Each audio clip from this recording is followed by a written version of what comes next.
જય વિજયને શ્રાપ મળ્યો છે કે તમે 3 વાર અસુર રૂપમાં જન્મ લેશો, અને સનત કુમારો એમને શ્રાપ આપ્યું છે. ભગવાનના દ્વારપાલ છે જય વિજય, અને ચિંતિત થઈ દોડી ભગવાનને પ્રાર્થના કરે છે કે શ્રાપ તો આપ્યું છે, અમારું રક્ષણ કરો પ્રભુ, ઉદ્ધાર કરો. ભગવાન કહે છે કે તમે જ્યારે જ્યારે અસુર રૂપમાં જન્મ લેશો ત્યારે ત્યારે હું તમારો ઉદ્ધાર કરવા આવીશ. હિરણ્યાક્ષના રૂપમાં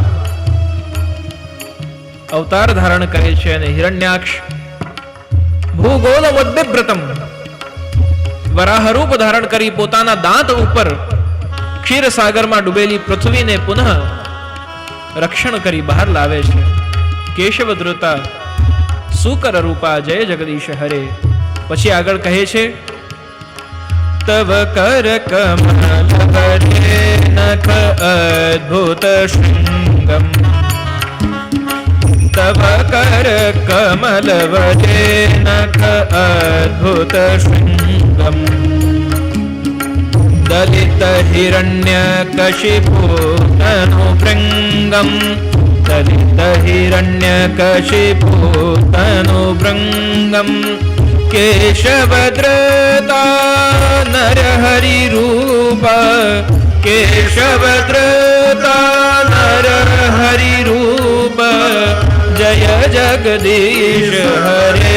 સૌ સાથે જય જગદીશ હરે,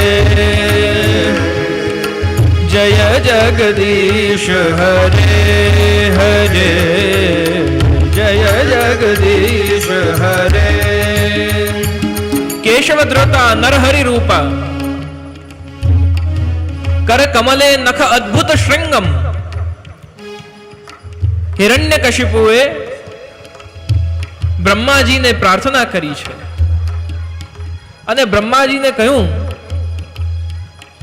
પ્રારંભમાં જ્યારે હિરણ્યકશિપુ તપ કરવા જાય છે, તો તપ કરવા જાય ત્યારે બ્રહ્મણે નમઃ બ્રહ્મણે નમઃ વૃક્ષ નીચે જઈને અને આવું બોલવાનું શરૂ કર્યું.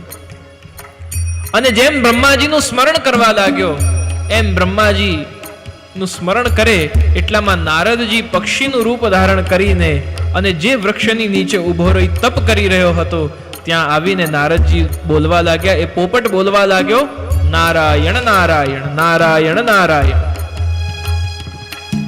નારાયણ નારાયણ નારાયણ નારાયણ. પક્ષી બોલવા લાગ્યો. હિરણ્યકશિપુને થયું કે આ સ્થાન બરાબર નથી,